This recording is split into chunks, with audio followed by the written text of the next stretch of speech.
Heart won't beat, your eyes go back. There's a light in the tunnel when you can't turn back. Your friends can't save you, your family's gone. You're waiting on your judgment on the foot of the throne. Will you beg for some mercy? Will you cop some pleas? Will you stand on your own or get down on your knees? Will your angels release you where demons dwell? Will you make it into heaven or go right back to hell? Only time will tell. Only time will tell. Only time will tell. Only time will tell. When your heart go beat, your eyes go black, and there's a light in the tunnel when you can't turn back. Your friends can't save you, your family's gone. You're waiting on your judgment at the foot of the throne. Will you beg for some mercy? Will you cop some pleas? Will you stand on your own and get down on your knees? Will your angels release you from where demons dwell? Will you make it into heaven or go right back to hell? Only time will tell. Only time will tell. Only time will tell. Only time will tell. All right. How's everybody doing? This is Shad the Sumerian King. I'm back with another one. Today I want to talk about the chosen ones and why the chosen ones go through a lot of setbacks. I want to say this that I believe deep in my heart that I am selected for something, for some cause. Um, I guess some people, we could look at it, you know, life is easy for them. They don't have to worry about nothing. Then you got those that are constantly going through troubles, going through issues. I'm one of those people that goes through it. First and foremost, um, do I regret being born? Sometimes that thought does come in my head. And sometimes it is what it is. They say that the reason why a lot of us are here is because we chose to be here. Um, if I could go back to that time where um, I was supposed to say that, yeah, I'm supposed to be here, I would smack my own self in the face and, you know, ridicule myself of seeing what's going on in this realm that we're in. One of the first things that I got to say is that the system is made for sellouts. When I say sell out, those who sell their soul, those who sell their buttholes to those demons, you know, those synagogue of Satan people. Those are the only people that actually strive, and those people who sell their soul in voodoo that require child sacrifice. You know, so basically, only the heathens, and people that are self-will, people that claim that they worship God when God could be anything, where their God is material. So there's a material God and there's a non-material God. The non-material God is the one that created everything, you know, uh, that we see on this planet. And the material God just created the material things that expire, that has an expiration date. So where am I getting at is that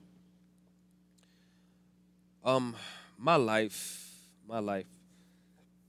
sometimes I just scratch my head and wonder, why do I have to go through all of these turmoils and ups and downs and all these types of scenarios that I have to go through to live? Ever since I was born, my life been tough. I'm like on the list of the enemy. Um, Come to find out, it's like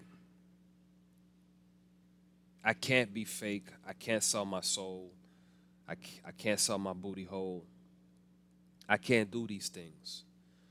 I can't. I just can't see myself, you know, sucking on a man's private part for money, or bending over and spreading my cheeks and taking a glizzy.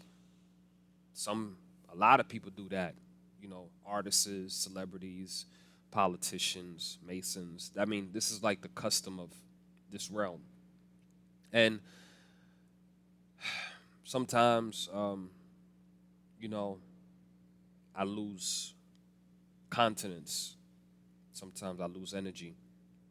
I feel that everything in this world is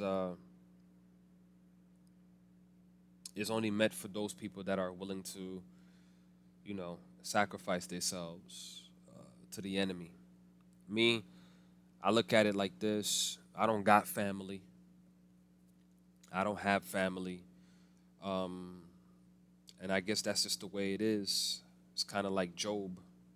Um, you know, I have no family. I ain't got no savior. I ain't got nobody on in this physical realm to help me out. And the thing that gets me is that everything that a chosen one does is always setbacks, there's always delays, there's always going through something, there's always up and down, there's always a headache, there's always stress. It's just overwhelming. Um, those people that are suckers, when I say suckers, meaning as, you know, go get along, go along, you know, they seem to have a good life, and those that are real get shelved.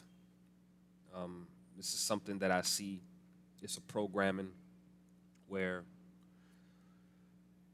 it's tough. It's really tough. I could look back at my life, the way I was grown up, the way I was raised. I never had a stable family. I'm always bouncing here and there. Cousin's house, aunt's house, uncle's house. I never had a home uh, that was mine's, to say. Um, Even at my age right now, I'm still going through it. Um, I've had women. Well, I had a manager that I was working at this company, right? And she wanted to control me, but she couldn't control me. I guess she wanted to, uh, I guess, try to control my life, try to appoint me women. She tried to choose a life for me in her mind, right? And I'm a person that I'm self-willed at first, you know. Um, Now that I do get on my knees and pray to the Most High, um, you know, I still have that urge to fight. So she tried to, you know, get me. She tried to get me fired, and she also tried to get me arrested by this police officer that was a security guard that was working there. So she actually tried to uh, try to get a coworker of mine's and try to school her on trying to get me involved with sexual harassment, so to say. And this coworker was a good friend of mine. She know who I am. She knows my character. She know I'm not that type of guy. I'm not a predator or anything like that. I just like to mind my business. But sometimes when you minding your business is dangerous to those people that want to mind your business, right? So she made a voice recording and she told the my friend, which was an agent at that time, told her that she would give her a raise, she would give her a position, as long as she can say that I touched her boobs, right? I touched her boobs and I graped her, right? Something like that, right? And you know, and that coworker, she played the recording at the job site around that time, so everybody could hear the conversation of what was going on. So she was trying to get me locked up, you know, on some BS, on something that I'm not like. Never I was like this. Never will I be like that. Never will I be like this either. Because the thing is that um, I like to mind my business. I'm a type of person. Just get the hell out of my way, right? Um, I won't bother you. ever will I bother you. Will I ever get on your nerves? Because I won't talk to you. Because I mastered body language, and it's something that I hold dearly in my life. So that was one case where I was supposed to go to jail. I was supposed to go to prison. I remember the time where um, I had a argument with one of my cousins. Well, it's not my blood cousin, but I had an argument with one of my cousins, and I still remember that. You know, I did have a knife at that time, right? It was a pocket knife that I had, and I guess during the argument, he seen that I had the knife, so he called. He called and said that, he called and he said that, well, I'm gonna call the police on you and I'm gonna get you arrested. Da da da da. Da. The police officers came, and then when the police officers came, um, you know, I did toss the knife on me because honestly, it was gonna look bad on me, especially, I'm already an enemy of mankind, right? I'm a chosen one, so, you know, uh, s- the police officers, they work for Satan, they work for Lucifer. So when with me being a child of the Most High, a creation of the Most High, a chosen one, it wasn't gonna look good for me. So I did toss the knife over, and when I tossed the knife over, I remember that he was helping the police look for the knife where I threw it at. But again, this is where the Most High came in and intervened. They didn't find a knife or anything like that. So I went away peacefully, handcuffed. I was cited for trespassing. Yeah, okay. So that was one. So that's when I realized that um, there's no such thing as family. There's people that say there's family. Family is only for those people that see eye to eye with each other, right? So if you have a family that believes in material, they're gonna agree with each other, right? But if you have that one family member that doesn't believe in material stuff, right? So it's like you're the odd one, right? So it's always gonna be trying to control you, trying to tell you what to do. Now, that was another scenario. I remember too when my biological father, um, I met my biological father when I was about, I would say 14. I met my biological father, right? So my biological mother, she was the type of woman that, she likes to sleep around with men, married men, and she had found a sucker. His name is Narcisse. His last name is Narcisse. He was a sucker. She conned him in believing that I was his son, knowing that I don't look nothing like him. I don't have his blood or anything like that, right? But she did that to try to get something out of him, right? So we moving forward with that, right? Now, when we move forward with that being said, is that I remember where my biological father, he had sent some money for me around this time when I was living in Miramar. He had sent some money to me so I can go to school, right? I can go to university because I had just graduated my high school after I had got kidnapped from my biological mother. I was sent to a country where I wasn't raised at or anything like that, where I was shackled, beaten. Yeah, just another story. I'll make another recap on that, but I just want to continue with the story. So my biological father had sent money to the people that were looking after me and stuff like that, right? My guardian. So he had sent money, and what happened is he sent money for me to buy a car, a decent new car, right? And also have money to send, to do what I have to do. I think he sent around maybe 10,000 or 10,000 to maybe $15,000 he had sent for me, right? And what happened is these people, they took the money and they bought me a freaking Toyota Corolla 1987, right? bad condition, like from the junkyard, right? To say that, hey, we bought you this, right? Knowing that I'm gonna have to spend money to fix the car when when my biological father sent money for me to get a new car, right? But they didn't tell me anything about that. So instead, they told my biological father that, oh yeah, I took the money, um, I spent it on the partying, and I did nonsense with the money where I didn't even have knowledge of this, right?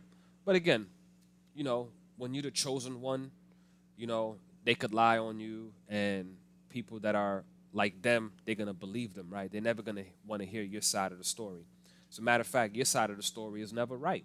It's never good, right? So yeah, they uh they took the money, man, and spent it on what they needed. And then on top of that, turned around and told my biological father that I wasted the money.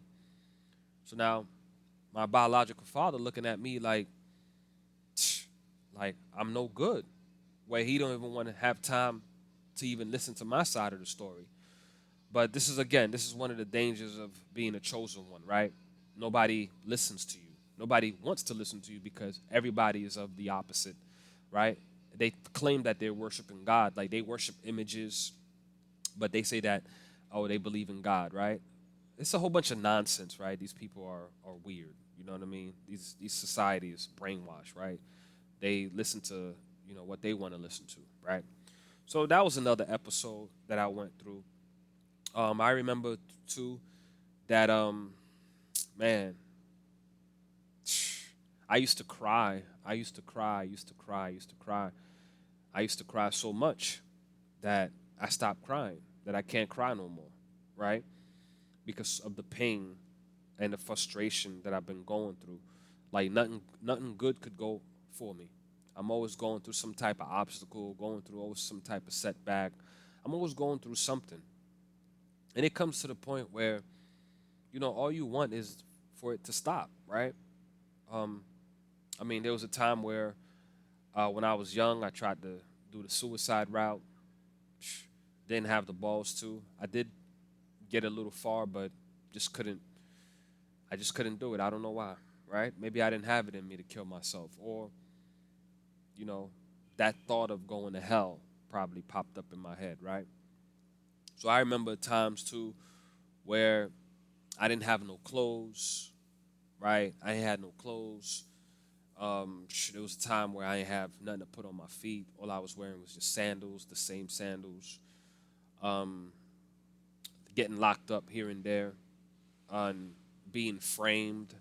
So a whole bunch of stuff just been going through. I've been going through in life. And sometimes I shake my head and ask myself, like, when will I be able to? When will I be able to pass this? Right? Right now, my age, I'm still going through stuff. So I remember another thing too, where I tried to, I tried to live, and you know, dealing with third world people, you know, dealing with third world Haitians, you know, and all they do is witchcraft.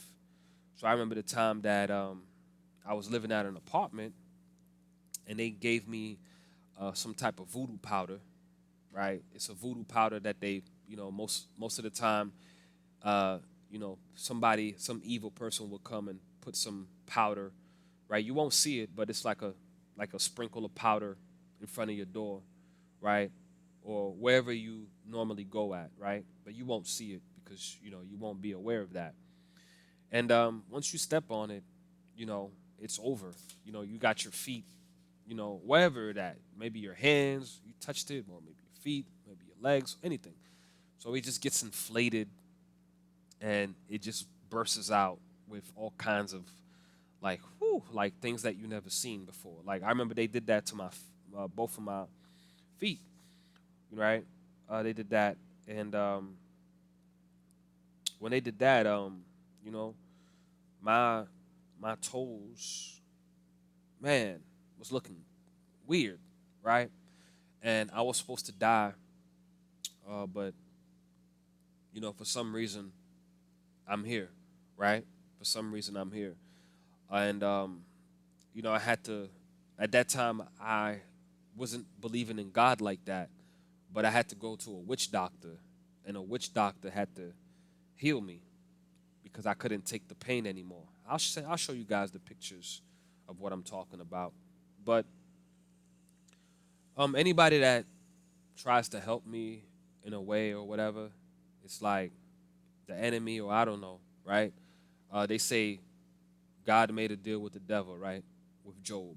So I don't know if I'm in one of those stories, right? But it's like everything is just anybody that's here to help me, it's like they get taken away, right?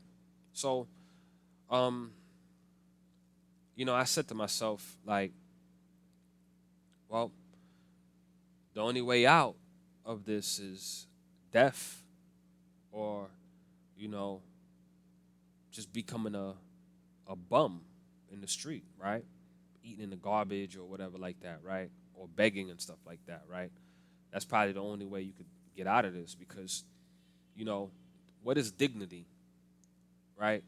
Dignity and having your integrity, like, yo, you would rather be in the lowest position than have to open your butt cheeks and have some type of, you know, glizzy in it, or you have to get on your knees and perform fellatio being a man on another man, right? And selling your soul and your butthole for riches, right? Because some people they know, I guess Satan puts people in the worst situations so that they can go ahead and do that, right? So they can eat, etc., like that. But me, I say this, man, I would rather, die. I would rather die than have to do that, right? Because there's nothing, especially in my lifetime right now, there's nothing that impresses me, right? Like, people are only here for a short while and then they move on, right? Eventually they get sick and tired of your, your nonsense, right? So, yeah, it's just, it's just life.